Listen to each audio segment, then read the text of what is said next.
اعوذ باللہ السمیع العلیم من الشیطان الرجیم بسم اللہ الرحمن الرحیم۔ آج کے درس قرآن میں ہمارا موضوع ہے کہ محبت صرف اور صرف اللہ کی ذات کے لیے ہی کی جا سکتی ہے اور اس میں کسی اور کو شامل نہیں کیا جا سکتا، لیکن ہمارے معاشرے میں اللہ کے علاوہ اور بہت ساری ہستیاں ہیں جن کو اللہ سے کہیں زیادہ پکارا جاتا ہے۔ تو سب سے پہلے ہم دیکھتے ہیں کہ ویسے تو پورا قرآن ہی بھرا پڑا ہے اللہ تعالیٰ کی شان، اس کی قدرت سے، تو لیکن ہم صرف سورہ رعد کی کچھ آیات دیکھتے ہیں اور سب سے پہلے اس کی شان جو اس نے بیان کی ہے تو وہ ہم بیان کر سکتے ہیں۔ یہ دوسری آیت ہے، اللہ الذی رفع السماوات بغیر عمد ترونہا۔ اللہ وہ ذات ہے جس نے آسمانوں کو بلند کیا بغیر کسی ستون کے جسے تم دیکھتے ہو۔ ثم استویٰ علی العرش، پھر وہ عرش پر مستوی ہوا۔ وسخر الشمس والقمر، اور اس نے سورج اور چاند کو کام پر لگا دیا۔ کل یجری لاجل مسمى، اور ہر کوئی گردش کر رہا ہے ایک مقررہ وقت تک۔ یدبر الامر، وہ تدبیر امور کرتا ہے۔ یفصل الآیات، اور آیات کھول کھول کر بیان کرتا ہے۔ لعلکم بلقاء ربکم توقنون، تاکہ تم اس سے ملاقات کا یقین کر لو۔ وہو الذی مد الارض، اور وہی ہے ذات جس نے زمین کو پھیلایا۔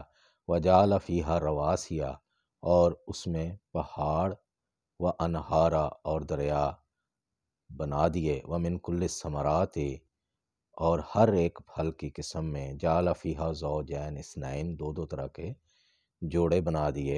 یغشی اللیل النہار، وہی رات کو دن کا لباس پہناتا ہے۔ ان فی ذلک لآیات لقوم یتفکرون، اس میں غور کرنے والوں کے لیے بہت ہی نشانیاں ہیں۔ وفی الارض قطع متجاورات وجنات من اعناب وزرع ونخیل، اور زمین میں طرح طرح کے ٹکڑے قطعات ہیں جو کہ ملے ہوئے ہیں ایک دوسرے سے، اور اس میں باغ ہیں انگوروں کے، کھیتی ہے اور کھجور کے درخت ہیں۔ سنوان و غیر سنوان، کے بہت سی شاخیں ہیں اور کچھ کم شاخوں والے ہیں۔ یسقیٰ بماء واحد، جو ایک ہی طرح کے پانی سے ان کو سیراب کیا جاتا ہے۔ وَنُفَضِّلُ بَعْضَهَا عَلَى بَعْضٍ فِي الْأُكُلِ، اور کھانے میں بعض کا ذائقہ بعض سے بڑھ کر ہے۔ إِنَّ فِي ذَلِكَ لَآيَاتٍ لِقَوْمٍ يَعْقِلُونَ، اس میں بھی عقل رکھنے والوں کے لیے بہت سی نشانیاں ہیں۔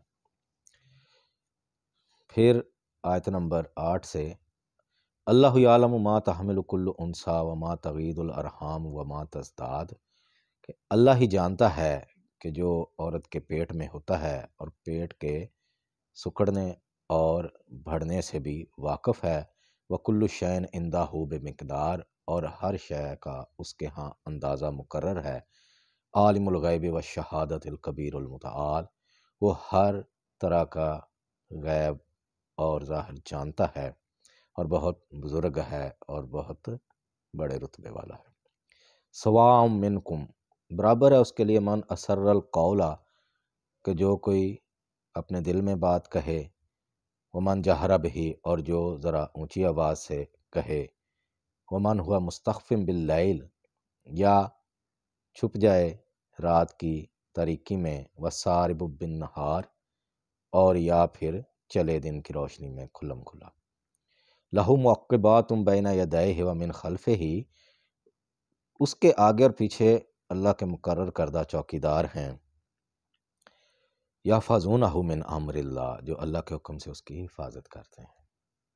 ان اللہ لا یغیر ما بقوم حتی یغیروا ما بانفسہم، اور اللہ کسی قوم کی حالت نہیں بدلتا جب تک کہ وہ خود سے اپنی حالت نہ بدلے۔ وَإِذَا أَرَادَ اللَّهُ بِقَوْمٍ سُوءًا فَلَا مَرَدَّ لَهُ، اور جب اللہ کسی قوم کے ساتھ اس کو سزا دینے کا ارادہ کرتا ہے تو اس کو پھر وہ کوئی طاقت ٹال نہیں سکتی۔ وَمَا لَهُم مِّن دُونِهِ مِّن وَالٍ، اور اللہ کے سوا اس کا کوئی مددگار نہیں ہوتا۔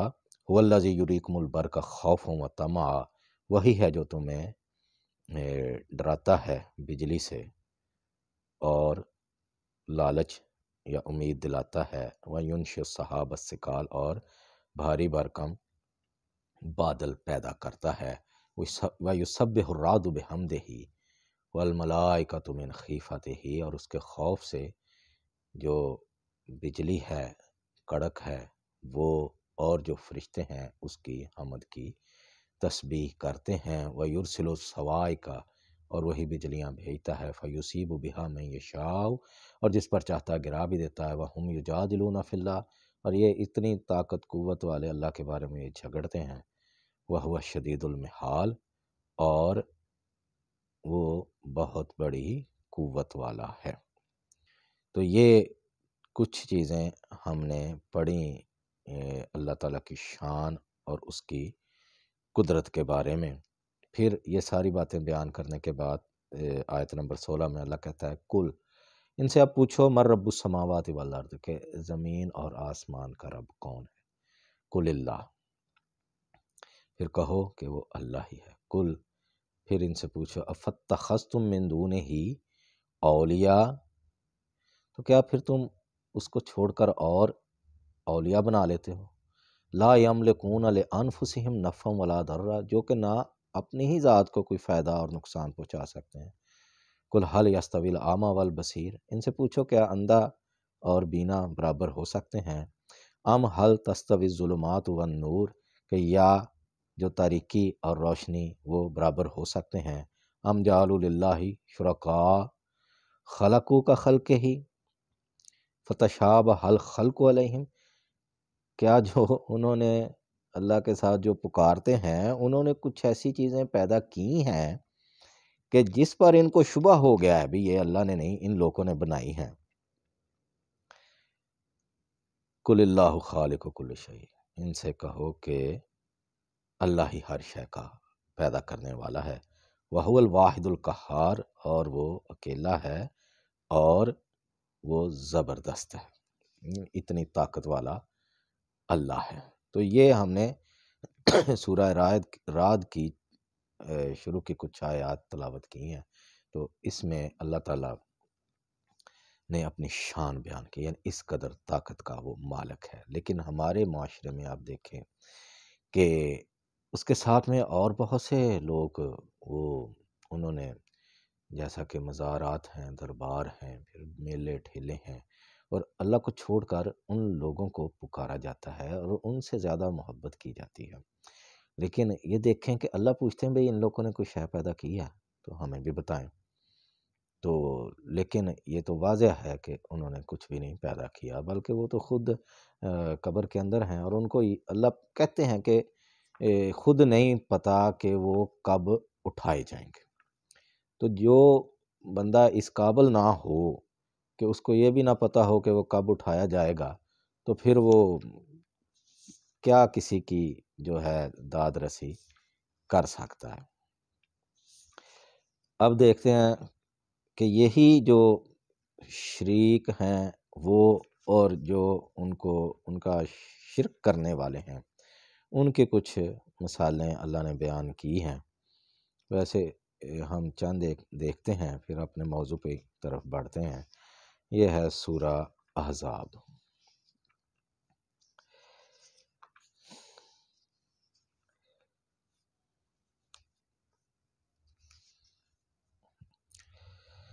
اب اللہ کہتے ہیں یوم تقلب وجوہہم فی النار، جس دن یہ الٹے منہ آگ پر لٹکا دیے جائیں گے، یقولون، اور یہ پکار اٹھیں گے، یا لیتنا، کاش، اطعنا اللہ و اطعنا الرسول، کہ کاش ہم نے اللہ اور اس کے رسول کی اطاعت کی ہوتی۔ وقالو، اور وہ کہیں گے، ربنا، اے ہمارے رب، انا اطعنا سادتنا و کبراءنا فضلونا السبیل، کہ ہم نے تو اپنے جو ہے سردار اور بڑے یعنی علماء مشایخ کی پیروی کی تھی، تو انہوں نے ہمیں راستے سے بھٹکا دیا ہے۔ ربنا آتہم ضعفین من العذاب، کہ اے ہمارے رب ان کو دگنا عذاب دے، وَلْعَنْهُمْ لَعْنًا کبیرہ، اور ان پر بہت بڑی لعنت بھیج۔ تو اب یہ لوگ جو شریک ہیں ان کے بارے میں یہ مطلب وہ کہتے ہیں کہ یہ ہمارے بڑے ہیں، انہوں نے ہمیں گمراہ کر دیا تھا۔ تو پھر اس کے ساتھ ہی سورہ سبا اس کی آیت نمبر 31 ہے، اس میں مکالمہ ہے وَقَالَ الَّذِينَ كَفَرُوا لَن نُؤْمِنَ بِهَٰذَا الْقُرْآنِ وَلَا بِالَّذِي بَيْنَ يَدَيْهِ۔ اور کافر کہتے ہیں کہ نہ تو ہم اس قرآن کو مانتے ہیں اور نہ اس سے پہلے جو کتابیں ہیں ان کو مانتے ہیں۔ وَلَوْ تَرَىٰ إِذِ الظَّالِمُونَ مَوْقُوفُونَ عِندَ رَبِّهِمْ، اور کاش تم دیکھتے کہ ظالم جب اپنے رب کے پاس کھڑے ہیں، یرجع بعضهم إلی بعض القول، اور ایک دوسرے کو جو ہیں وہ مورد الزام ٹھہرا رہے ہیں، یقول الذین استضعفوا، اب جو کمزور لوگ تھے، جو پیروکار تھے، کہتے ہیں للذین استکبروا، ان سے کہ جو ان کے بڑے تھے، لولا انتم لکنا مومنین، اگر تم نہ ہوتے تو ہم ضرور ایمان لے آتے۔ قال الذین استکبروا، اب یہ جو بڑے لوگ ہیں علماء مشائخ پیر، وہ ان سے کہیں گے للذین استضعفوا، جو ان کے پیروکار تھے، انحن صددناکم عن الہدی بعد اذ جاءکم، کیا جب ہدایت آ گئی تو ہم نے تمہیں اس سے روکا تھا؟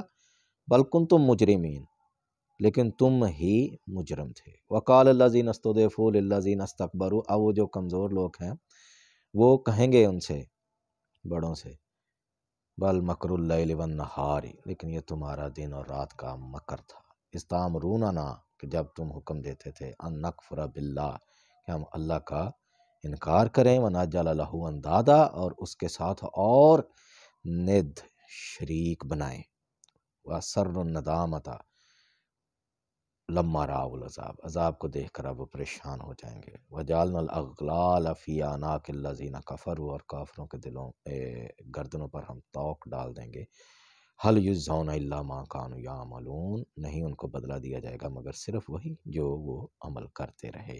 اب یہ دیکھیں کہ وہ مکر اللیل والنہار کیا ہے، وہ یہ رنگ رنگ کی کتابیں ہیں، قصے کہانیاں ہیں، بلا دلیل افسانے ہیں، جن کی بنا پر آپ کوئی عمل نہ کریں تو پھر بھی آپ جنتی ہیں، آپ کی کوئی ادا رب کو پسند آ جائے تو پھر بھی آپ جنتی ہیں، آپ کسی پیر کے فقیر کے ماننے والے ہیں تو پھر بھی آپ جنتی ہیں، آپ کسی بڑے بزرگ کے دربار کے پاس سے گزرے ہیں تو پھر بھی آپ جنتی ہیں۔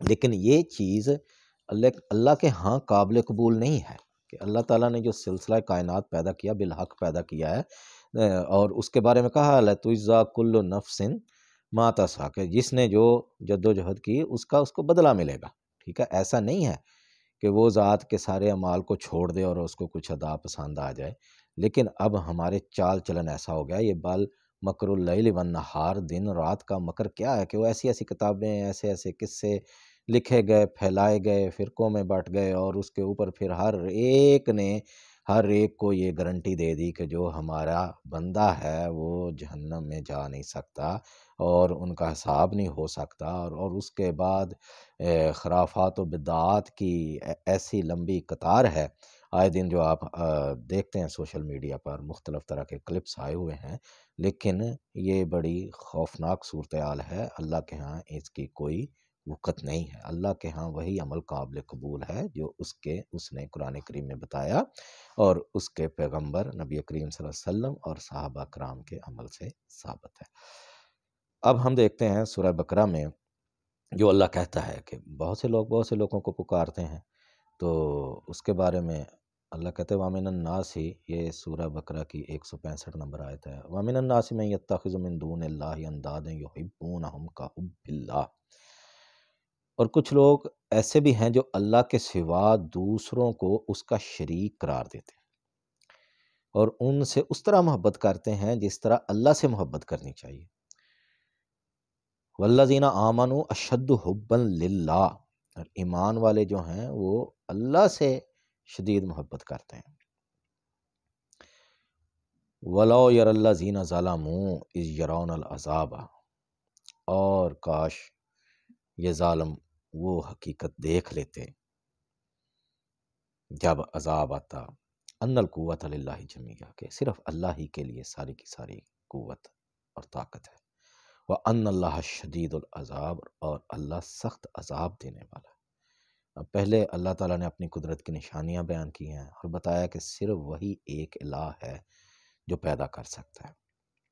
اب ہونا تو یہ چاہیے تھا کہ لوگ اسی اللہ کو ہی ملجا اور ماوا مانتے، مگر لوگوں نے دیگر بتوں اور تاریخ کے گمنام بزرگوں کو اللہ کے مقابلے پر لا کھڑا کیا، اور جیسی محبت اللہ تعالیٰ کے ساتھ ہونی چاہیے تھی وہ ان بتوں اور بزرگوں سے کرنے لگ گئے۔ آج بھی بہت سی گزری ہوئی ہستیوں کو حاجت روا مشکل کشا مانتے ہیں، جن میں پیر عبد القادر جیلانی علیہ رحمہ، پیر شہباز قلندر، بابا فرید الدین گنج شکر، خواجہ معین الدین چشتی وغیرہ شامل ہیں، اور ان میں سے پھر آگے بہت سے سلسلے نکلتے ہیں، اور ان اولیاء کی تعداد سینکڑوں کی تعداد میں ہے۔ ان مزارات پر لوگوں کا رش لگا رہتا ہے، یہاں سے لوگ اپنی مرادیں پوری کرتے ہیں، منتیں مانتے ہیں، نذرانے دیتے ہیں، چڑھاوے چڑھاتے ہیں۔ پھر کچھ لوگ ہیں جنہوں نے حضرت علی اور ان کی اولاد کو ملجا ماوا بنا لیا ہے رضی اللہ عنہ۔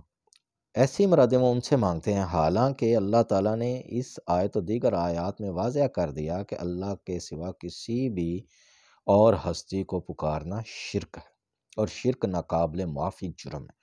یہ بزرگ ہستیاں اپنا اپنا وقت گزار کر دنیا سے تشریف لے گئی ہیں، اب ان کے اعمال ان کے ساتھ ہیں، مگر لوگوں نے انہیں اللہ کے ساتھ شریک ٹھہرا کر اپنی آخرت کو مشکل میں ڈال دیا۔ اب اللہ فرماتے ہیں سورہ جن کی 18 نمبر آیت ہے، وَلَا وَأَنَّ الْمَسَاجِدَ لِلَّهِ فَلَا تَدْعُوا مَعَ اللَّهِ أَحَدًا، اور یہ کہ مساجد خاص اللہ کے لیے ہیں، اللہ کے ساتھ کسی اور کو نہ پکارو۔ پھر سورہ یونس کی 106 نمبر آیت میں اللہ فرماتے ہیں وَلَا تَدْعُوا مِن دُونِ اللَّهِ، کہ اللہ کے سوا کسی اور کو نہ پکارو، مَا لَا يَنفَعُكَ وَلَا يَضُرُّكَ، جو نہ تو تمہیں کوئی نفع دے اور نہ ہی کوئی نقصان پہنچا سکے۔ فَإِنْ فَعَلْتَ فَإِنَّكَ إِذًا مِّنَ الظَّالِمِينَ، اگر تم نے ایسا کیا تو آپ بھی ظالموں میں سے ہو جاؤ گے۔ پھر سورہ حج کی 73 نمبر آیت میں اللہ فرماتے ہیں یا ایھا الناس ضرب مثل فاستمعوا لہ، اے لوگو مثال بیان کی جاتی ہے تو غور سے سنو، ان الذین تدعون من دون اللہ، اللہ کو چھوڑ کر اور ہستیوں کو جو لوگ پکارتے ہیں، لن یخلقوا ذبابا ولو اجتمعوا لہ، تو وہ سارے مل کر ایک مکھی بھی پیدا نہیں کر سکتے۔ وَإِن يَسْلُبْهُمُ الذُّبَابُ شَيْئًا لَا يَسْتَنقِذُوهُ مِنْهُ، اور مکھی اگر ان سے کوئی چیز چھین کر لے جائے تو وہ اس سے واپس نہیں چھڑا سکتے۔ ضعف الطالب والمطلوب، کہ دونوں ہی کمزور و ناتواں ہیں۔ پھر سورہ شعراء میں اللہ فرماتے ہیں فَلَا تَدْعُ مَعَ اللَّهِ إِلَٰهًا آخَرَ فَتَكُونَ مِنَ الْمُعَذَّبِينَ، آپ اللہ کے ساتھ کسی اور معبود کو نہ پکاریں ورنہ آپ بھی سزا پانے والوں میں ہو جائیں گے۔ اسی طرح سے قرآن کریم نے بے شمار مقامات پر یہ وضاحت کر دی کہ اللہ کے سوا کوئی بھی الہ نہیں ہے اور اس کی صفات میں کسی کو بھی شریک نہیں ٹھہرایا جا سکتا۔ تمام انبیاء کرام کی بنیادی تعلیم توحید ہی تھی۔ انبیاء کرام نے اپنی تمام تر زندگی اسی تبلیغ میں لگا دی، اور دین اسلام کا مرکزی نقطہ بھی توحید ہی ہے۔ اسی لیے اللہ تعالیٰ نے فرمایا کہ وہ دیگر گناہوں کو تو معاف کر سکتا ہے مگر شرک کو کبھی معاف نہیں کرے گا۔ پھر اللہ اگلی آیت میں فرماتے ہیں سورہ بقرہ 166 میں اِذْتَبَرَّأَ الَّذِينَ اتُّبِعُوا مِنَ الَّذِينَ اتَّبَعُوا، اور کیسا کٹھن مرحلہ ہوگا کہ وہ پیر فقیر جن کو دنیا میں جو پیر بنے ہوئے تھے اپنے مریدوں سے برات کا اعلان کر دیں گے، لا تعلقی کا اعلان کر دیں گے۔ وَرَأَوُا الْعَذَابَ وَتَقَطَّعَتْ بِهِمُ الْأَسْبَابُ، اور خدا کا عذاب ان کی آنکھوں کے سامنے ہوگا اور سب سائل وسائل اور تعلقات بالکل قطع کر دیے جائیں گے۔ وَقَالَ الَّذِينَ اتَّبَعُوا، اور پیروی کرنے والے مرید وہ کہیں گے لَوْ أَنَّ لَنَا كَرَّةً، کہ اگر کاش ہم دنیا میں دوبارہ جائیں، فَنَتَبَرَّأَ مِنْهُمْ كَمَا تَبَرَّؤُوا مِنَّا، تو اسی طرح تم سے بیزاری اور لا تعلقی کا اظہار کریں گے جس طرح تم نے آج ہمارے ساتھ یہ کیا ہے۔ كَذَلِكَ يُرِيهِمُ اللَّهُ أَعْمَالَهُمْ حَسَرَاتً عَلَيْهِمْ، تو یہ ان کے برے کاموں کی برے کام حسرت و یاس کی صورت میں انہیں دکھائے جائیں گے۔ وَمَا هُمْ بِخَارِجِينَ مِنَ النَّارِ، اور وہ کبھی بھی جہنم کی آگ سے باہر نہیں نکل سکیں گے۔